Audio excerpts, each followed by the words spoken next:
All right, guys, this is my review of this Kenmore microwave. Now, this is an older unit, and the reason this is an older unit is because these things last a very long time. This is at an Airbnb we're staying at. It's a very nice little microwave. I used it to heat up my pho.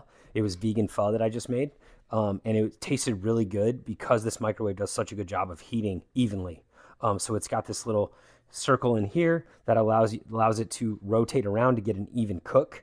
You got a lot of different options here. You can easily just add a minute, or you can do whatever you want. You can also adjust the,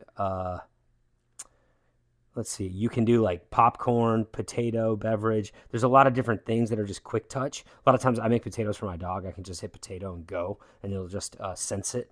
But it's basically super basic. But Kenmore has gotten even better. So you're getting the current model, and it's going to be even better. But I just think it goes really well in this little kitchenette area, and it's pretty compact, but it can still fit a lot in there. So definitely get this.